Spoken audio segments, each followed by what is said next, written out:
함께 나눌 하나님의 말씀은 누가복음 22장입니다.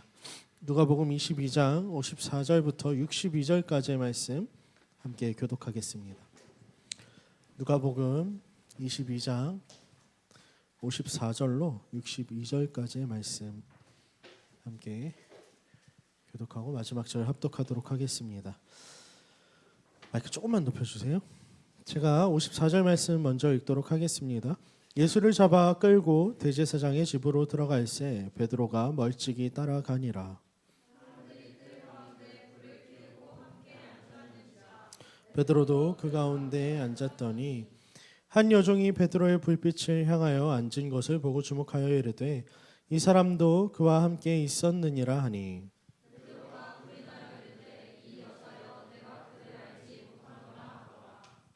조금 후에 다른 사람이 보고 이르되 너도 그 도당이라 하거늘 베드로가 이르되 이 사람아 나는 아니로라 하더라.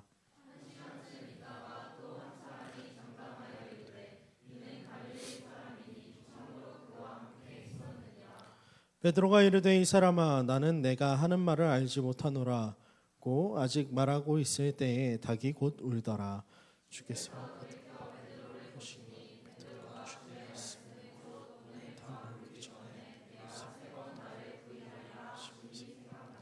함께 읽겠습니다. 밖에 나가서 심히 통곡하니라. 아멘. 저 앞뒤로 인사해 볼까요? 감기 조심합시다.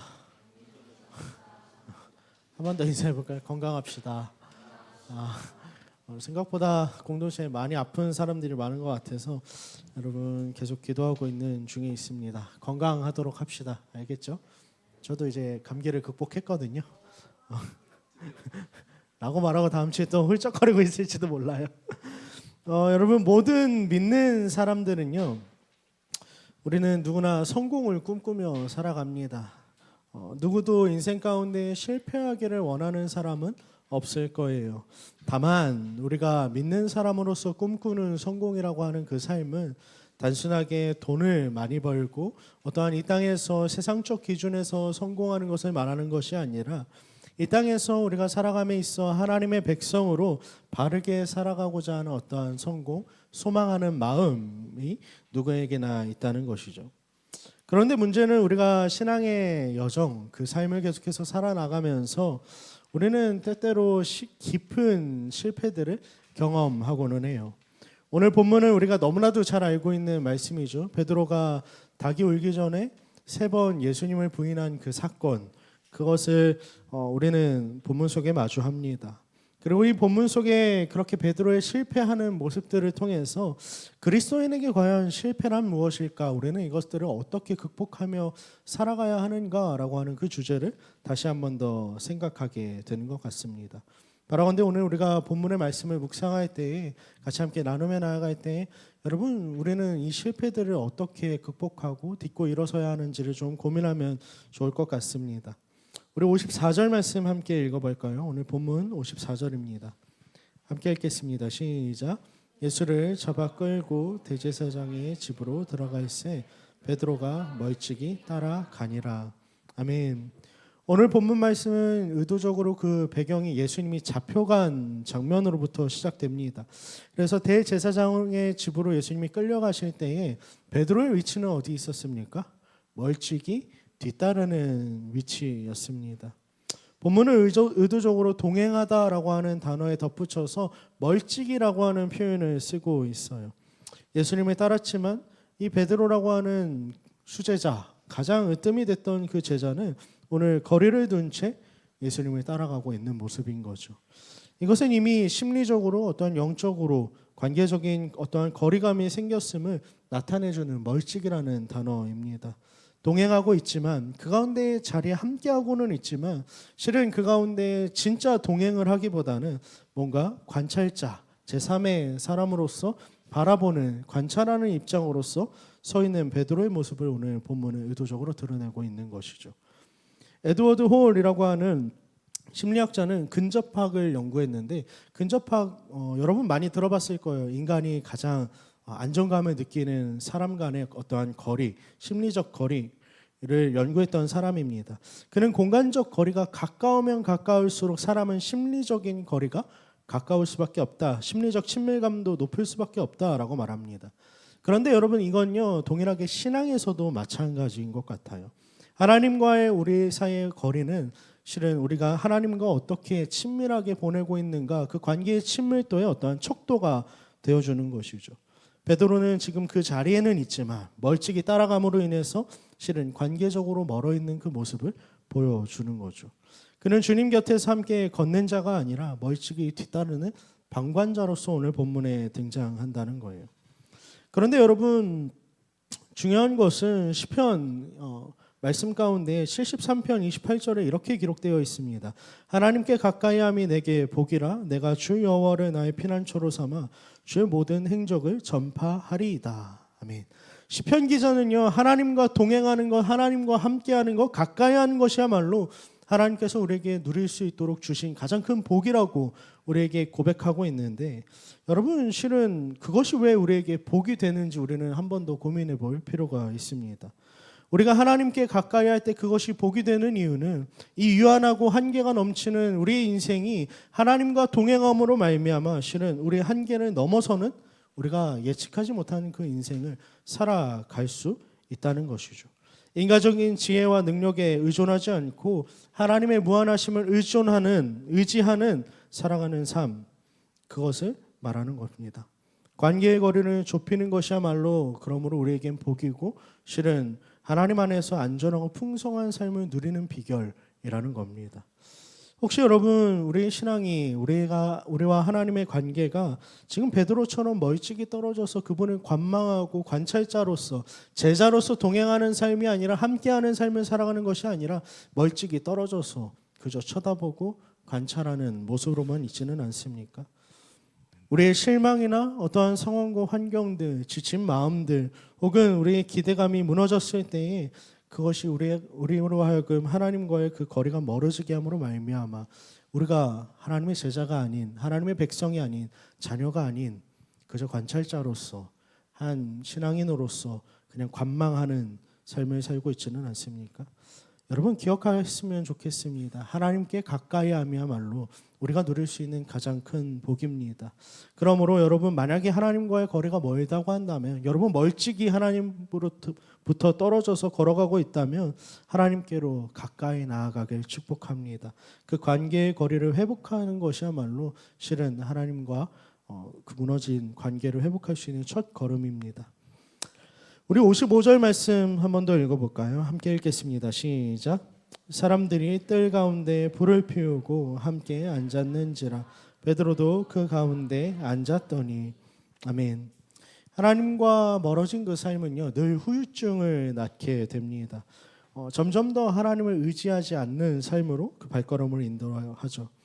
대신 그 자리를 누가 메꿉니까? 나의 뜻, 나의 생각, 나의 경험과 이해를 그것을 메꾸기 위해서 열심히 의지하게 됩니다. 이것은 하나님과의 관계에서 멀어진 자들에게 당연하게 흔히 나타나는 영적 후유증이라고 할 수 있습니다. 거리감은 반드시 삶의 태도와 방식에 어떠한 변화를 가져오게 되죠. 관계가 멀어지면 정체성도 흐려지기 마련입니다. 얼마 전까지만 해도 겟세마네 동산에서 주님과 함께 있다가 실은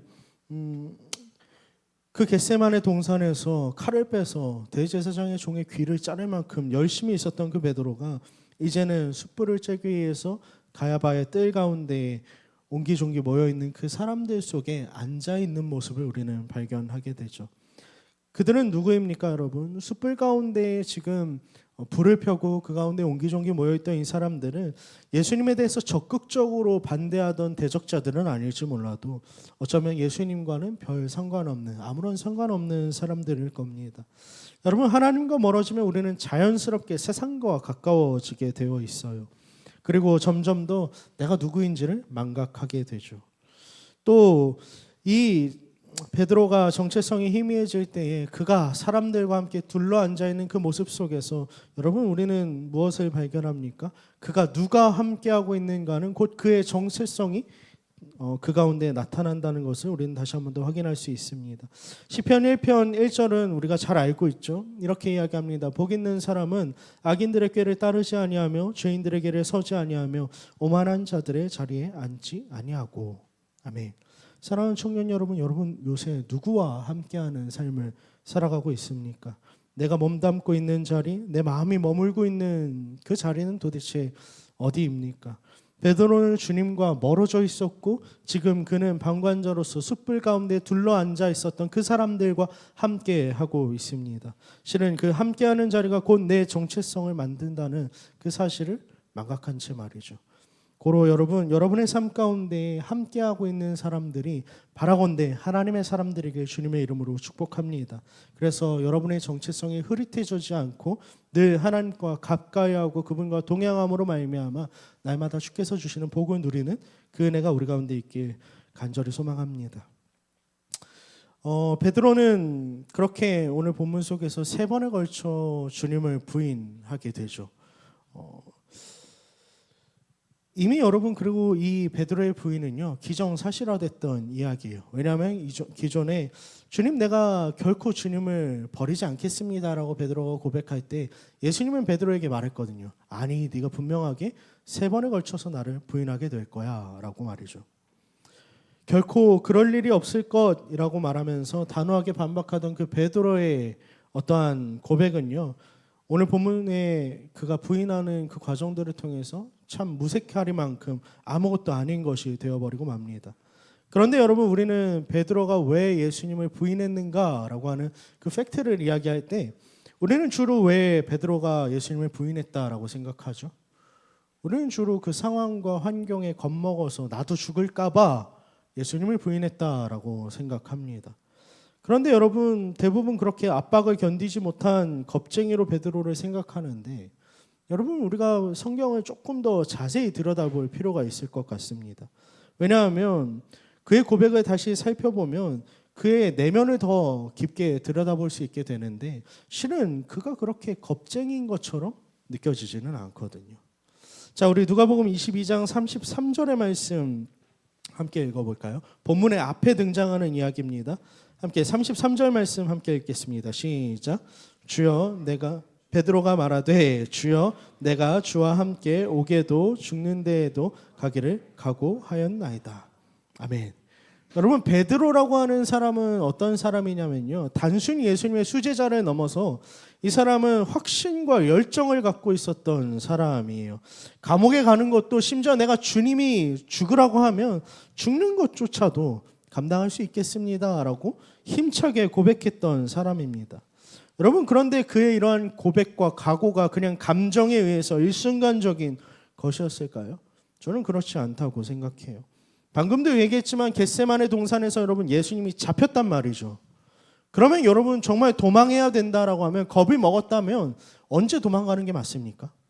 그 겟세마네 동산에서 바로 도망하는 게 맞았겠죠.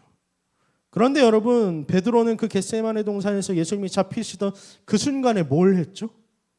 그 옆구리에 차고 있었던 칼을 빼다가 대제사장이 종의 귀를 잘라 버렸습니다. 말고라고 하는 그 사람의 귀를 잘라버리죠. 그만큼 그는 다혈질이기도 했지만 열정적이었고 확신을 갖고 있었던 사람이에요. 베드로는 분명히 목숨까지 걸 각오로 말고의 귀를 잘랐을 겁니다. 그런데 그 겟세마네 동산에서 예수님이 그를 혼내시죠. 칼로 일어선 사람은 칼로 망하게 되어 있다라고 말씀하시면서 말이에요. 그렇다면 여러분 그렇게 열정적이고 확신에 차 있던 베드로는 도대체 왜 예수님을 부인했느냐라는 거죠. 아마 누가복음 가운데에는 자세히 살펴볼 수 없을 것 같지만 여러분 요한복음은요 그가 예수님을 따라가서 그가 보았던 여러 과정들을 더 상세하게 보여주고 있습니다. 우리 요한복음으로 좀 넘어가 볼까요? 요한복음 18장 22절 말씀입니다.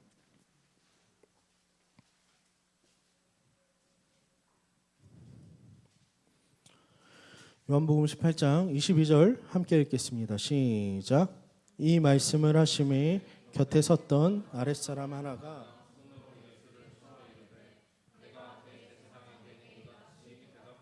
하니 아멘.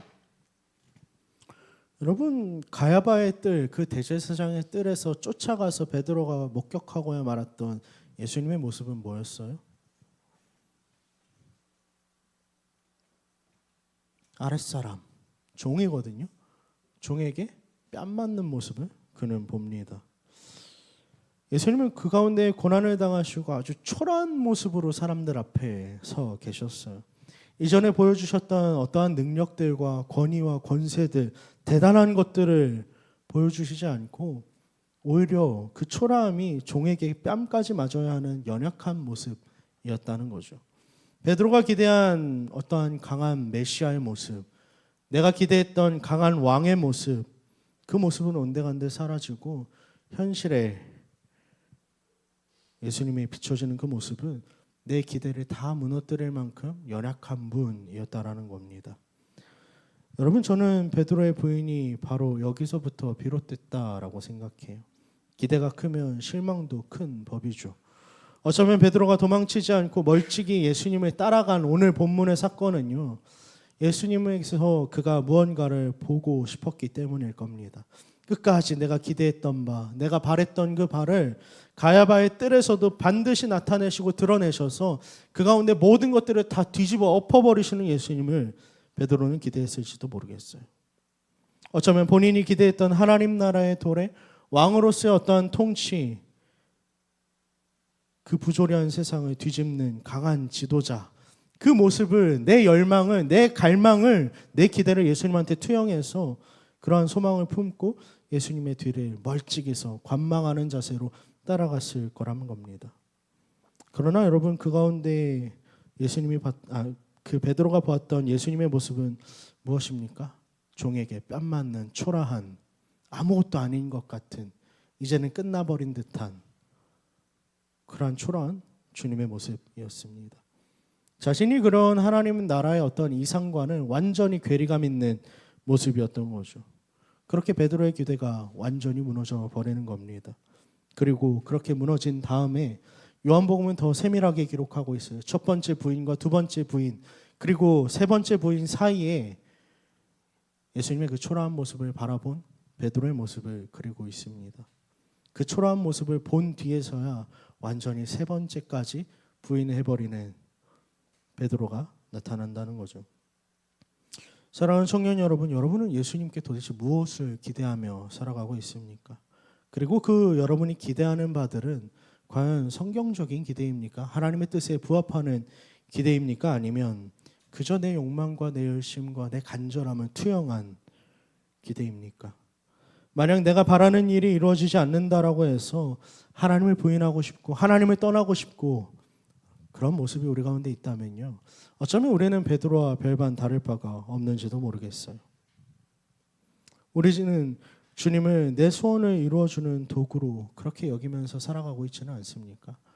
하나님, 이걸 이루어 주셔야만 살아계시는 하나님이고, 이것이 이루어지지 않으면 살아계시지 않은 하나님처럼 우리는 그렇게 생각하며 살아가고 있지는 않습니까? 사랑하는 청년 여러분, 주님은요, 우리가 원하는 것들을 주기 위해서 오신 분이 아님을 기억하길 바랍니다.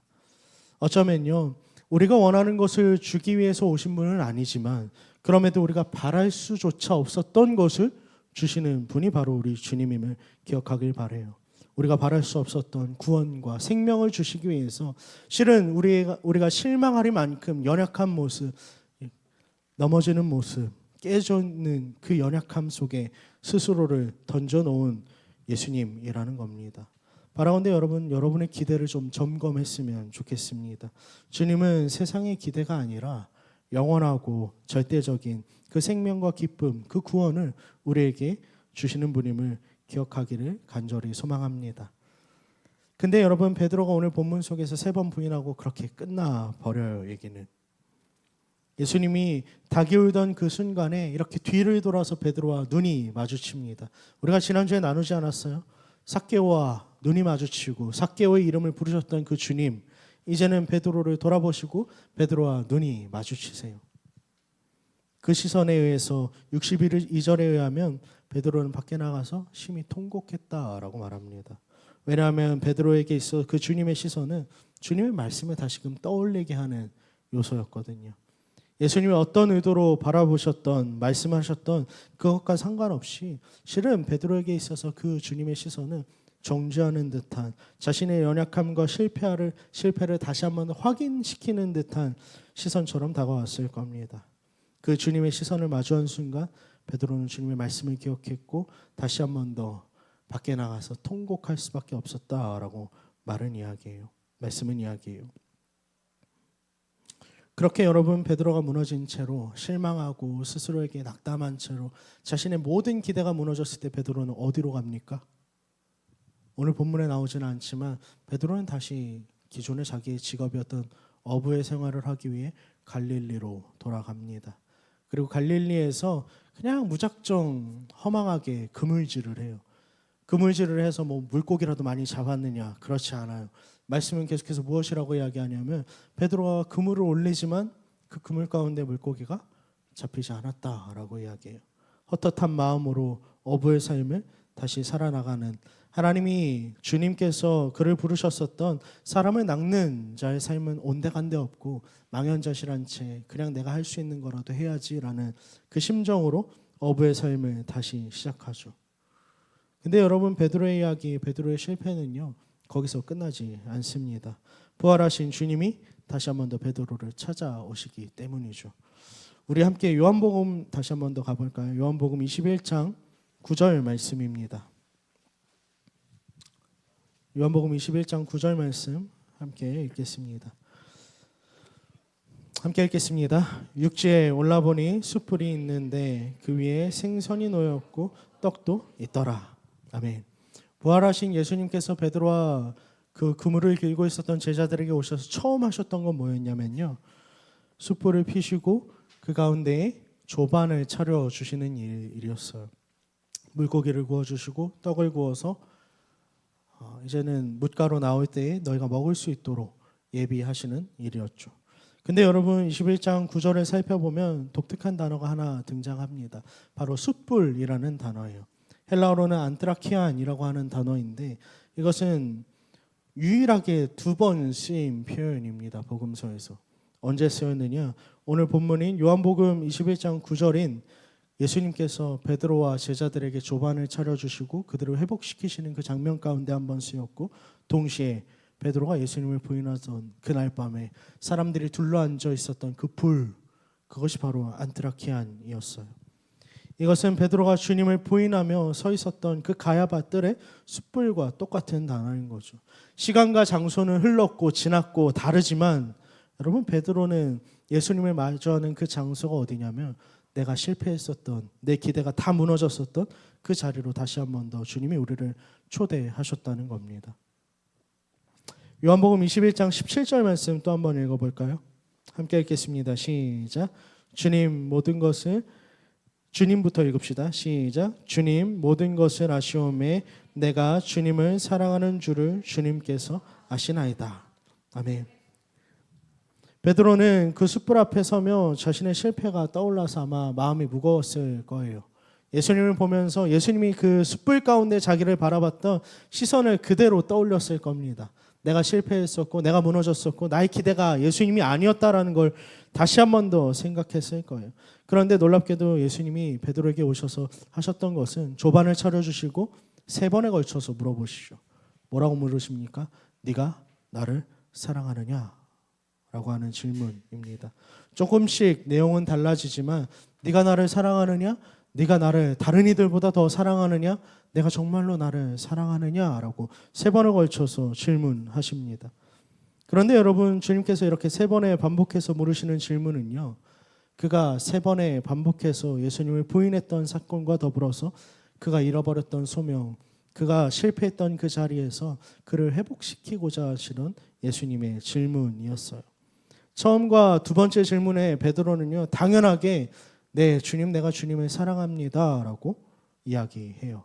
그런데 이 3번째 질문에는요. 3번이나 반복되는 질문에는 베드로가 근심하면서 그 대답이 달라지죠. 방금 우리가 보았던 것처럼 17절에 나타난 말씀처럼 주님 모든 것을 아시오매 내가 주님을 사랑하는 줄 주께서 아십니다 라고 하는 이제는 내가 사랑합니다 라고 하는 고백이 아니라 내가 사랑하는 것조차 하나님 당신께서, 주님 당신께서 아십니다라고 하는 주님께 바톤을 넘겨드리는 그 모습으로 바뀌어 있습니다. 이 고백은 무엇입니까, 여러분? 자신의 연약함, 자신의 실패, 그 모든 것들을 인정하고 주님의 아심에 내 모든 것들을 맡기고 기댑니다라고 하는 고백인 것이죠. 주님은 그의 고백을 들으시고 그 마지막 대답에 내 양을 먹이라라고 답하십니다. 그리고 베드로의 소명을 회복시키시죠. 소명도 의미도 다 잃고 어부로 갔던 그를 다시금 사람을 낚는 어부로서 부르고 계신 겁니다. 여러분, 가야바의 뜰에서 숯불은 베드로를 정죄하고 소외시키는 자리로 여겨집니다. 그러나 갈릴리 바닷가에서 숯불을 펴신 그 주님의 숯불은요, 우리를 다시 한 번 더 따뜻하게 감싸고 맞이하고 회복시키시는 자리라는 것이죠. 누가복음 본문에서 예수님이 베드로를 돌아보신 그 시선은 단순한 정죄가 아니었음이 실은 요한복음 그 마지막 장면 속에서 나타나는 겁니다. 실은 예수님이 돌아보시고 그를 쳐다보셨을 때 그 두 눈이 마주쳤던 그 사건은요, 그냥 그의 실패를 드러내고 정죄하고 차갑게 너 거봐 그런 놈이잖아 라고 말씀하시는 것이 아니라 그를 향해서 불쌍히 바라보시고 긍휼히 여기시고 다시 한 번 더 내가 너를 회복시키고야 말겠다라고 하는 그 주님의 시선이라는 겁니다. 마치 이렇게 말씀하시는 듯한 거죠. 너는 연약하지만 나는 너를 여전히 주목하고 있고 바라보고 있고, 너는 넘어졌지만 내가 다시 한 번 더 너를 일으킬 것이고 회복시킬 것이다 라고 하는 시선이 누가복음 22장에서 베드로와 마주쳤던 주님의 시선이라는 겁니다. 말씀을 좀 마무리하도록 할게요. 사랑하는 청년 여러분, 우리도 살아가다 보면 수많은 기대들과 어쩌면 삶이 무너지는 자리들이 참 많이 있습니다. 그런데 여러분, 주님은요, 우리가 그렇게 무너져 있는 삶의 자리로, 우리가 도망쳤었던 그 숯불의 자리로 다시 한 번 더 우리를 끌어다 놓고요, 우리를 계속해서 찾아오시는 분임을 기억하길 바랍니다. 기대가 무너지고 정죄감과 소외감으로 얼룩되어져 있는 그 자리, 주님은 다시 한 번 더 찾아오셔서 그 자리에서 우리를 회복시키시는 분이라는 거예요. 말씀 앞에 설 때마다 실은 우리의 죄가 자꾸만 드러나서, 우리의 연약함이 자꾸만 나타나서 그 말씀이 우리를 찌르는 듯해서 우리가 아플 수는 있겠지만, 여러분, 주님은 그 자리에서 우리에게 다시 한 번 더 뭐라고 말씀하시냐면요, 너의 연약함으로 끝나는 것이 아니라 내가 너를 주목하고 있고 내가 너를 다시 한 번 더 일으킬 것이고 내가 회복시킬 거야. 그러기 위해서 내가 너를 위해 죽었고 부활했어 라고 말씀하시는 겁니다. 바라건대 우리의 갈릴리 자리에서 새로운 회복을 시작하시는 그 주님을 경험하는 우리가 되길 원합니다. 사랑하는 청년 여러분, 오늘도 우리를 만나기 위해서 찾아오신 그 예수님, 그 주님을 만나는 은혜가 우리에게 있길 축복합니다. 우리의 자격 없음에도 불구하고 베푸시는 그 주님의 사랑을 의지하고 붙들길 바랍니다. 우리는 은혜 없이 살아갈 수 없는 자들입니다. 그래서 날마다 우리는 그 은혜를 구하며 살아가야 합니다. 바라건대 날마다 그 은혜를 구하며 그 은혜를 의지하며 살아가는 우리의 삶이 되길 주님의 이름으로 간절히 소망하고 축복합니다.